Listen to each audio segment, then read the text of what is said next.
So about a week ago, I'm driving home from work, and I'm listening to the radio, and a woman comes on and tells a story. She says, reflecting back on some years past, I was 8.5 months pregnant, she says. I was a military wife, and so a friend of mine and I were driving around the military base, looking at the housing, especially looking at the housing for generals and other officers. And we're thinking, wow, they have heat. They have air conditioning. They have a lot more than we have. So as we're talking about this, we pull up to a red light, we stop, and a car pulls up beside us, windows down, we had our windows down, and the guy in the window near to me looks over and catches my eye. And he says to me, "Where have you been all my life?" So she said, I shot my friend to watch this look, and I opened the door, and I got out, 8.5 months pregnant, and waddled over toward him and started screaming at him, "Where have you been the last 8.5 months? I've been looking for you everywhere. Where have you been?" And she said he slunk back. His eyes got that big. His friend was trying to almost get out of the car. He says, "Dude, do you know her?" I think I laughed the whole way home. She ended the story by saying, "I don't think he's ever going to do that again." But it underlined for me just how challenging it is in our world, not only to meet people, but then to decide, is this a person I ought to spend my life with or not? Is this the person that is meant for me? So as you know, in this series, we've been going back to the classroom, and we've been kind of talking about such things in a series called Covenant. You'll remember the conversations about covenant and contract.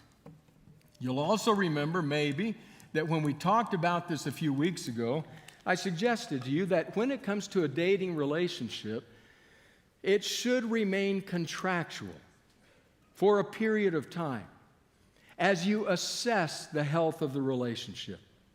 So we want to come back to that today and talk about that assessment, because the truth is, in the church, when we have done series or done studies or written books about family relationships, we have too often left out two critical realities, one that we'll deal with this week and one we'll deal with next week, and that is the process of choosing a spouse and singleness. So we're going to look at those two realities today and next week. So the question is pretty simple. The question is, when I am assessing whether or not this contractual dating relationship ought to grow in the direction of a covenantal permanent relationship, how do we do that? What do we look for? What do we ask? So I kind of borrowed and adapted the title for this lesson from a book written by Beth Bailey called From Front Porch to Back Seat: Courtship in 20th Century America. And her goal is to write about the history of courtship over the last century. What happened during that time? What she writes on the back dust jacket kind of symbolizes what happened, so listen to this. One day, the 1920s story goes, a young man asked a city girl if he might call on her. We know nothing else about the man or the girl, only that when he arrived, she had her hat on. Not much of a story to us, but any American born before 1910 would have gotten the punchline. She had her hat on. Those 5 words were rich in meaning to early 20th century Americans. The hat signaled that she expected to leave the house. He came on a call, expecting to be received in her family's parlor to talk, to meet her mother, perhaps to have some refreshments or listen to her play the piano. She expected to be taken on a date, to be taken out somewhere and entertained. He ended up spending 4 weeks' savings fulfilling her expectations.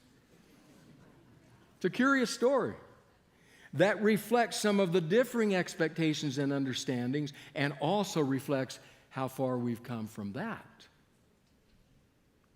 So how do we assess it? How do we know? So we turn to this book. And we start looking for ways from this book to know, is the person I'm dating really the best one for me? Am I the best one for him, for her? And you know what we find? We find, wow, there aren't too many examples of that in here either. In fact, if I'm to go by this, maybe I need to start praying that she'll water my camels, and that's the way that I'll know. And that doesn't pan out too well. So is there wisdom, biblical wisdom, that would help us and that would guide us whenever we, speaking collectively, any of us among us, might be at that place? And I think there is. And for that, we're going to go to the book of Proverbs. Now, I quickly remind you, we've spoken of this on different occasions before. I quickly remind you that the book of Proverbs is made up of what? Proverbs. In other words, it's not made up of promises or guarantees or the ironclad warranties of God. It's made up of Proverbs, divinely inspired Proverbs that say, when you use divine wisdom to live your life in a certain way, to make certain kinds of choices, this is the way then life tends to go. They're Proverbs that give us wisdom. So we're going to look at 5 Proverbs today. And I want to tell you going in, these are not written specifically to dating, because that did not exist in their world and time. But they do contain wisdom that can be applied in a wide range of ways, but certainly to a dating relationship. Now, we're going to be, like I mentioned a week or two ago, we're going to be on a bus tour. The first 3, we're just going to slow the bus down and take a brief look and move on. And the last 2, we're going to stop and get off the bus and talk a little bit more about them. So the first one, the first Proverbs, is Proverbs 14:15. Listen to these words. Only simpletons believe everything they're told. The prudent carefully consider their steps. Or, as Eugene Peterson rendered it in the Message, the gullible believe anything they're told. The prudent sift and weigh every word. So what the wise man is talking about here in this context is making sound judgments by knowing exactly what it is that you're dealing with. How did Peterson put it? The gullible believe anything, but the prudent, that is the wise, sift every word, examine it carefully, seek to understand it and what's behind it. That's what we need. So how might this apply to a dating relationship? I would suggest in this way. If you're a person, student here, resident, or just someone else who's dating someone, and you're trying to make those assessments, don't pay that much attention to what they say. Pay a whole lot of attention to what they do. Don't give that much attention to the words. Give a great deal of attention to the actions, because that will tell you much more about them. Because of the simple reason that our process that we call dating in the Western world these days is based on putting your best foot forward, right?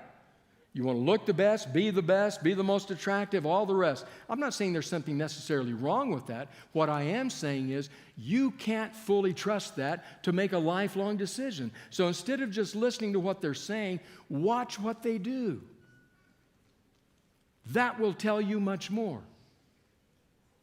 Which means in a person's dating life, if you're serious about moving in a certain direction, don't major in the Broadway musicals and the fine restaurants. I'm not against those. I'm just saying that's not the place to figure out who they are. Instead, major in moments and experiences that show you who they are by what they do. So you really want to know who they are? Clean out the garage together. That'll tell you something. Have the flu together. That'll tell you something. Have them over to your house when your whole family is there, including your nosy aunt and your weird uncle. Have them and see how they deal with that situation. If you want to make sound judgments, pay much more attention to what they do than to what they say. So, we paused briefly on the bus. We're moving on to the next proverb. This one, Proverbs 27, 17. You know this proverb. This is one we've read probably on many occasions. As iron sharpens iron, so one person sharpens another. As iron sharpens iron, so one person sharpens another. So isn't this talking about mutual growth? Now you say to me, wait a minute, as iron sharpens iron, aren't there a lot of sparks flying? Yes. There will be sparks at times, no question. I'm less concerned about the sparks than I am about the answer to this question, which is, I think, the key question here. Are you better people because you're together? Is there mutual growth? Can you say, in my relationship with this individual, I've matured? Can they say that about you? Because the truth is, anybody who has spent any time on a college, university, even an academy campus, will tell you there are couples on that campus that when you look at them, you can tell they're not right for each other. They walk around like they're both trudging toward an execution. It's like, what's going on in this relationship? Always fighting, always unhappy. I remember a guy, a really good friend of mine, I went to college with. He was dating this woman, and it wasn't a good relationship. It was not going well, but he just couldn't bring himself to break up with her. He was afraid she was going to fall all to pieces, and it wasn't good, but he couldn't end it. So I'm sitting out in my car one evening in front of the girls' dorm, and I see him come bounding down the steps. And he gets to the bottom, he jumps up, he does a fist pump, and then he races toward his car. And I'm thinking, this guy win the lottery? So I jump out and chase him down. I said, what happened? He said, she broke up with me. Probably not a good relationship. So the question is, do we make each other better people? I couldn't remember the name of the movie. Somebody told it to me after first service. I'm not recommending it. I'm not attacking it. I honestly don't remember the movie except for one line decades ago. Name of the movie is As Good as It Gets. So don't go home and watch, say, Randy recommended that. I'm not recommending it. But what I am saying, there was one line in there that caught my attention. You know, Hollywood lines are kind of syrupy and all that. I don't know. This is a pretty powerful line. He looks. It was Jack Nicholson. Is that right? Jack Nicholson. Doug would know. Sorry, Doug. Jack Nicholson looks at Helen Hunt. I remember that one, Doug. Looks at Helen Hunt, and he says to her, he's interested in her. He says to her, you make me want to be a better man. And I thought, man, why didn't I think of that? I mean, what a line. You make me want to be a better man. That's what this is talking about. Are you a better person because you're together? So the bus picks up speed again as we go to our third proverb. I love this proverb. I'm curious if you've ever read this proverb. You probably have. I don't know if it sticks out to you, but I think it's a beautiful proverb. Here's what it says, Proverbs 24:26. An honest answer is like a kiss on the lips. Isn't that good? An honest answer is like a kiss on the lips. Wow. In other words, what the writer here is driving at is, if we apply it to dating relationships, is honest lives.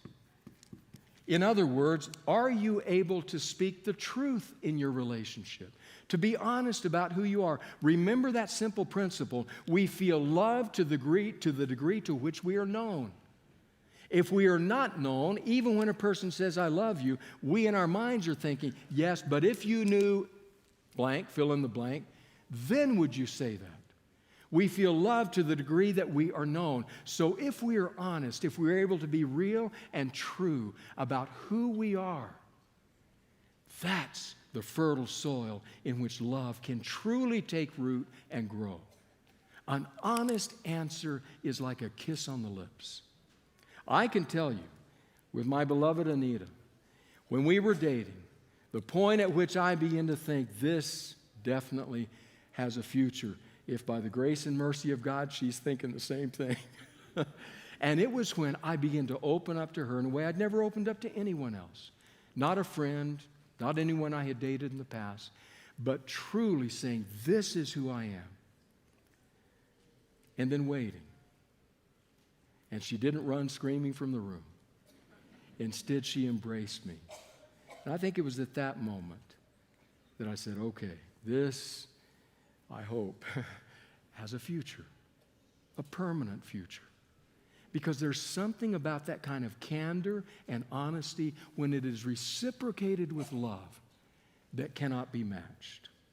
So my question, if you're a dating person, you're trying to assess, should this move from a contractual relationship to a covenantal one, would be to say, are you using sound judgment? Watch what they do, not just what they say. Is there mutual growth? Are you a better person because you're with them?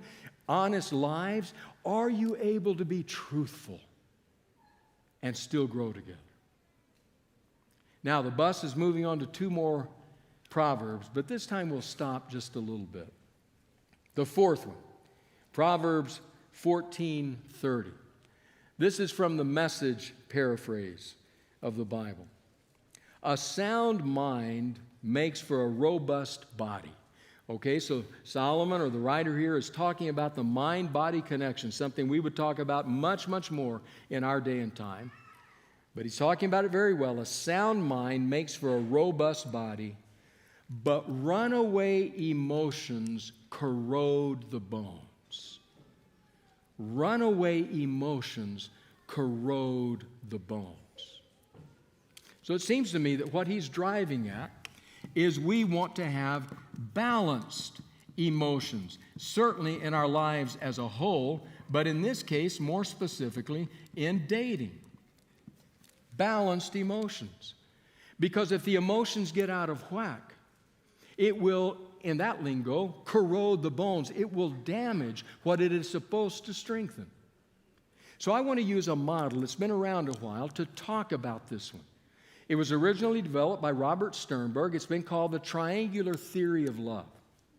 Now, I'll give you the basic outline that Sternberg used, but there are some changes in this one based on other readings and my own thinking and so forth, so don't hold Sternberg responsible for all of this if it doesn't make sense. So, the triangular theory of love. In essence, it says, the best kind of married love is made up of 3 elements, 3 components.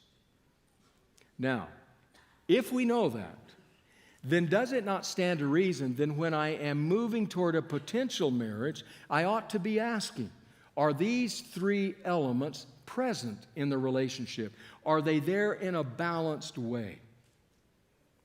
So, triangular theory of love says the first one is something that Sternberg called intimacy. Intimacy. Now, when we read that word intimacy, we tend to think of sexual intimacy. That's not what Sternberg was driving at.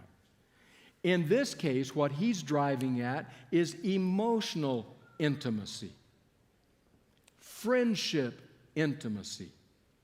We like each other intimacy. If you go to the Greek New Testament, there's a word in the Greek that we pronounce philos that gets translated love in the New Testament.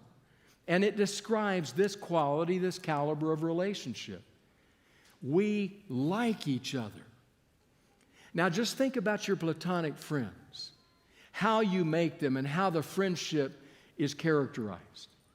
We most often make our platonic friends because we have a lot in common with them.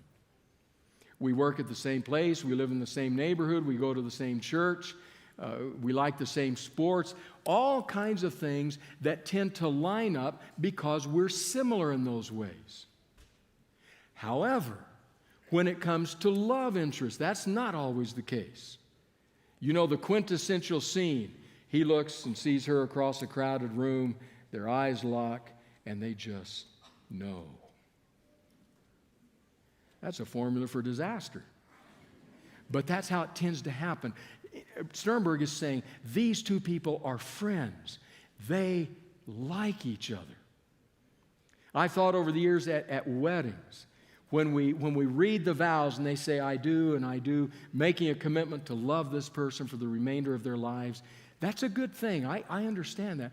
But I've almost wondered, should we offer them the opportunity to make a commitment to like each other rather than to love each other? Or at least along with loving each other. Because anybody here who is married knows that there are times when it's a lot easier to love them than it is to like them. Can I get a witness besides Doug? I'm a witness to that. And so we want to know we have a friendship together. So the way I would ask a person, young person or older person, to test that would be to say, suppose you were given the assignment to spend a day with a platonic friend, doing whatever you want to do, go to the mountains, to the beach, to the desert, whatever, but you have to be with a friend. This is not a person with whom you have a romantic entanglement. So think now about that person that you're romantically interested in. And try, insofar as you can, to take the romantic element out of it, the chemistry that you feel out of it, and just leave the person that they are. Thinking about that person, who they are, what they like, how they act, how they laugh, what they eat, everything about that person. Would that person be 1 or 2 or 3 on the list? Would they be in your top 10? Would they make the list? Ask yourself that question. It's a key question. Do I like her? Do I like him? Philos, intimacy. Sternberg says it's one of the elements in the best kind of married love. But he doesn't stop there. On this side of the triangle, he says, is passion. Now here with passion, he is talking about sexual chemistry, attraction, and attractiveness. Now in the world of Paul's day, there was a word that appeared in secular Greek. The word was eros, that also got translated love, that does speak of this element of the best kind of married love. There is chemistry. You're attracted to each other. You desire each other. Now, because our culture has so dramatically emphasized this, the church has tended to respond by de-emphasizing it. And by at times almost making it seem like if you're asking that question, you're not spiritual.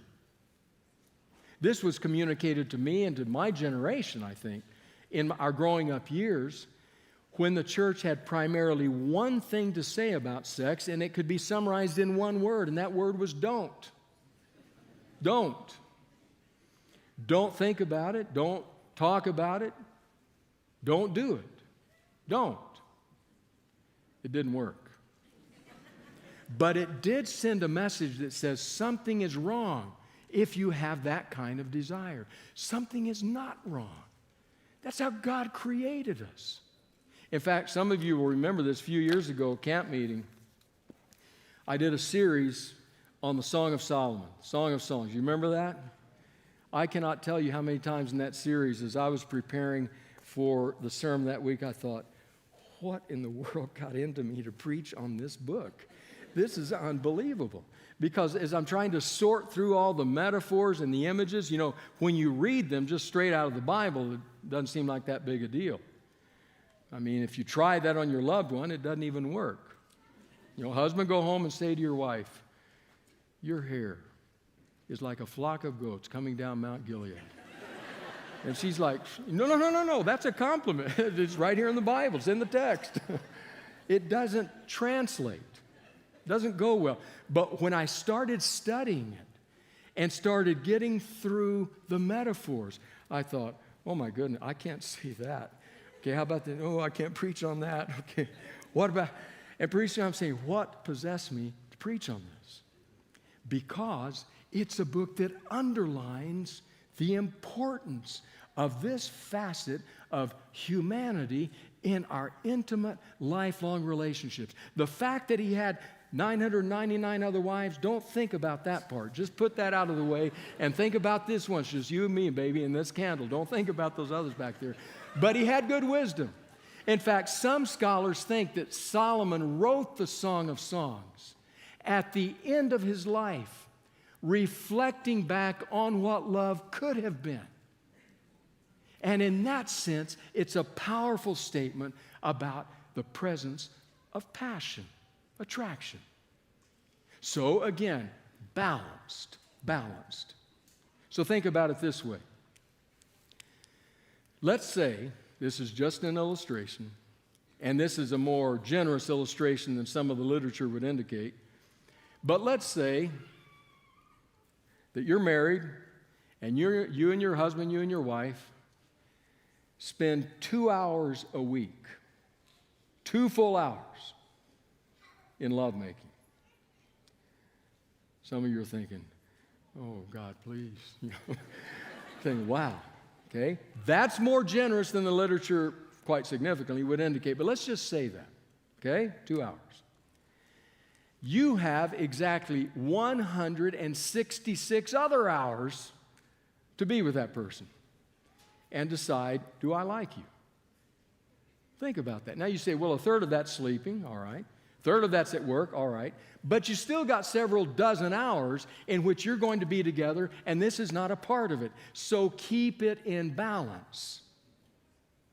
At the same time, if you're a person, let's say you're a young person on this campus, you're a disciple of Jesus, and so you and your loved one have made a decision that doesn't get made nearly as often as it used to or should. But you've made a decision, we're going to wait until marriage to be sexually deeply involved. Let's say that's your decision. And let's say you have no problem fulfilling that decision. That's a problem. That's a real problem. That should be a difficult decision to live out. Because if you have no problem keeping your hands off each other now, you're going to have a problem keeping your hands on each other later. Just remember the balance. That's what we're driving at here. And then finally, Sternberg says, the foundation of the triangle is what he calls commitment. And I believe it's a very strong argument to say that agape, that word in the New Testament that in English gets translated love, is a great reflection of that kind of commitment. It's another centered kind of love that is willing to make sacrifices, that is willing not to take everything personally, that is willing to persevere when others say give up, that is willing to forgive when you'd rather retaliate. That's commitment. That's agape love. And that's the foundation. Now, notice, these two will rise and fall, they will ebb and flow. Life will do that to the best of marriages. Some weeks you're talking great, you feel very closely connected as friends. Other weeks it's like you're stepping on each other's last remaining nerve in just all these little flare-ups. That's life. It happens. The same happens in this area. Can be affected by all kinds of things. Can be affected by illness, can be affected by pregnancy, can be affected by loss, by stress, by many other realities. These two can rise and fall, ebb and flow, but ultimately this one cannot rise and fall or ebb and flow, or you destroy the relationship. So does it not stand to reason, as you're moving toward marriage, that you would be asking questions about things like this? That you would be trying to say a sound mind makes for a robust body, but runaway emotions corrode the bones. I don't want it to be just runaway emotions. I want to be thoughtful and use the intellect God has given me as we assess this relationship together. Last bus stop, last proverb. This one, Proverbs 20, verse 5. The purposes of a person's heart are deep waters, but one who has insight draws them out. The purposes of a person's heart are deep waters, driving at the fact that there's a lot contained within us.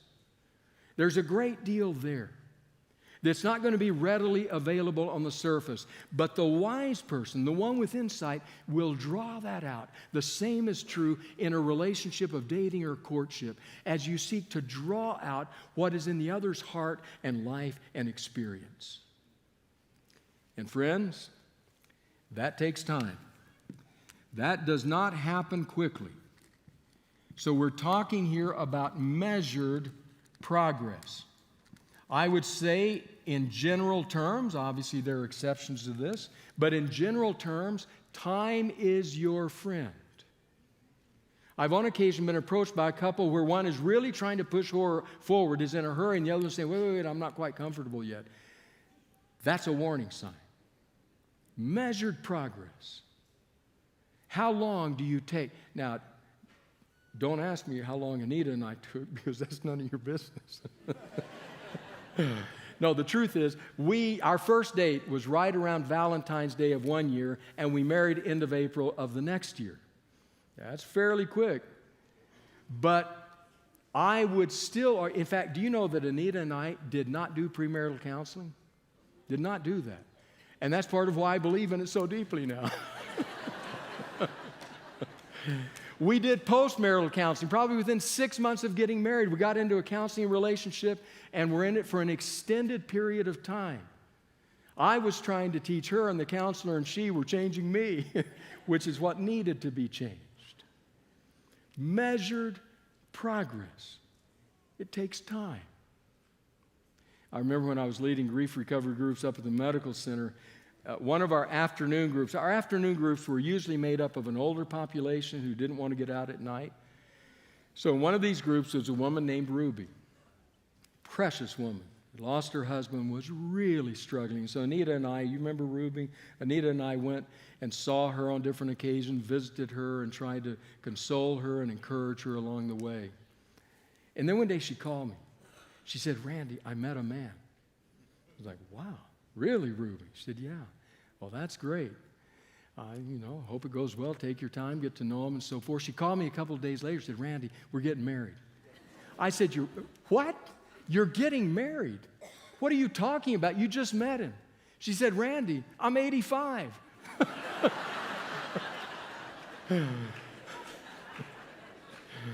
I said, "Okay, Ruby, I got you." But generally speaking, grow over time. Now, what might that look like? I want to just share with you very briefly a model developed by a psychologist named John Van Epp. John Van Epp. He calls it the RAM model, RAM, Relationship Attachment Model. He talks about it in this theologically titled book that I shared with you before, How to Avoid Marrying a Jerk. It's worth reading. He talks about it here, and he talks about it as 5 sliders on a soundboard. Now, when I use the term sliding here, this is different from Scott Stanley's sliding versus deciding. This is just an illustration. So David Christensen's on our soundboard upstairs, and he's using the sliders to raise and to lower the sound. So that's the model you want to look at. So Van Epp says you have 5 sliders. The first one that you need to be pushing up as soon as you can as you're getting into a relationship, and this one you continue to push higher, is one that he calls know, K-N-O-W, know, getting to know the person. Conversation, questions, sharing of life, experiences, getting to know them, how they would react to different things, what they believe, how they feel about certain realities, what their life history is, their family, getting to know them. He says that's the most important slider with which to begin. It needs to continually be pushed upward. No. Second slider, he says, is trust. Trust.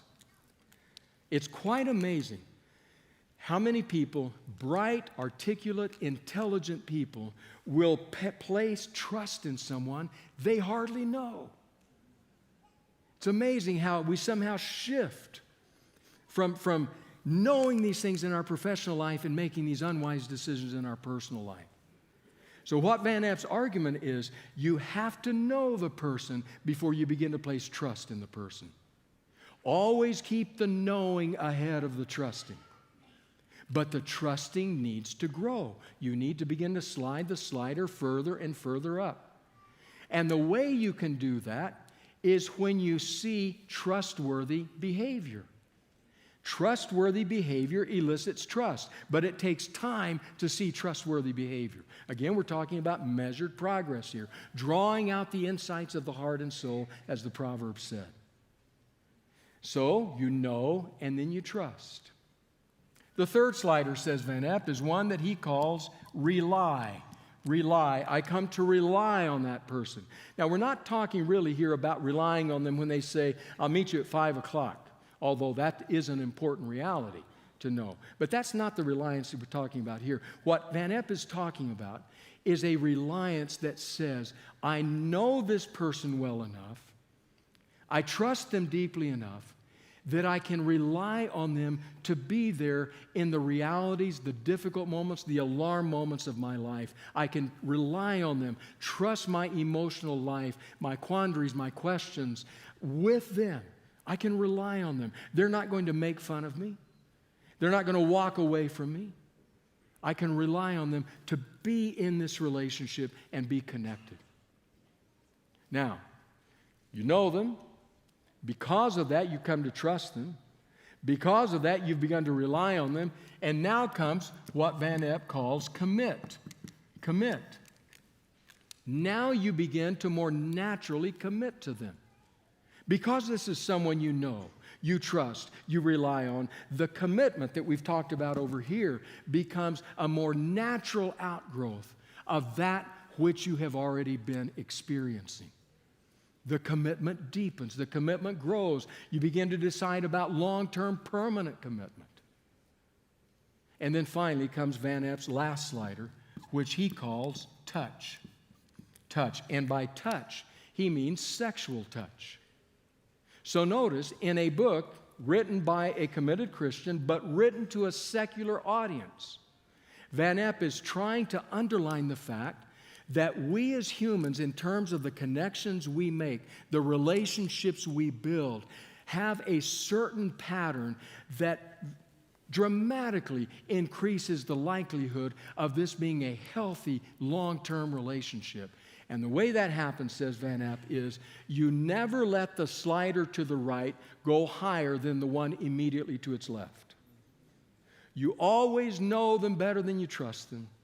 Trust them before you rely on them. Rely on them before you make a commitment. And make a commitment before you move to profound and intimate touch. It's biblical stuff. What was our proverb? The purposes of a person's heart are deep waters, but one who has insight draws them out. So what it's driving at is if you take your time with this person in whom you're interested, you can draw out realities which will let you get to know them deeply, to trust them, to rely, to commit, etc. That's what it's driving at. So here we are in the midst of a series called Covenant, Lessons for Families. We're asking about dating relationships.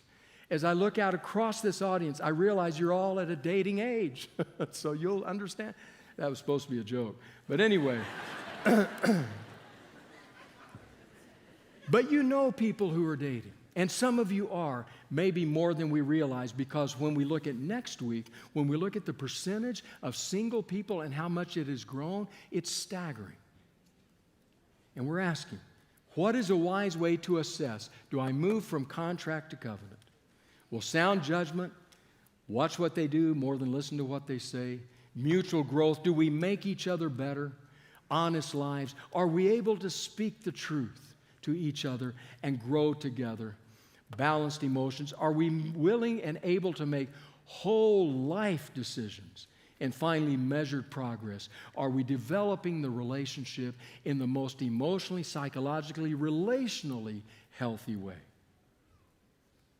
So I have an assignment for you. If you're a single person and you're getting to know someone, you're dating someone, you're courting someone, maybe even you're heading toward thinking seriously about marriage, here's what I'd like to ask if you would do this week. Take some time to assess. I'm not saying this is the only way to assess, but it might be a helpful way to assess. Take some time to assess your relationship. Be brutally honest, because if you're not brutally honest now, I'll guarantee you after marriage, you will be brutally honest.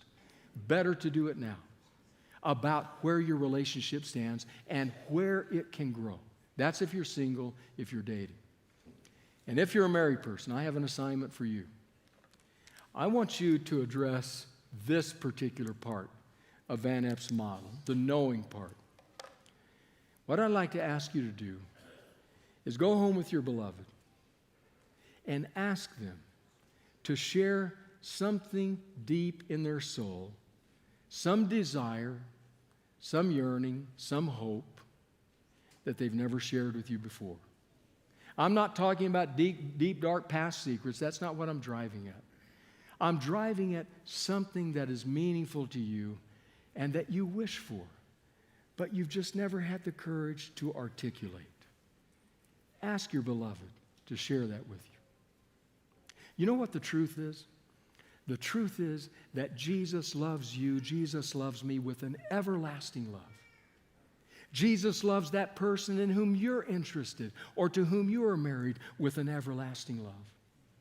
And He desires our relationships to be deep and meaningful and healthy.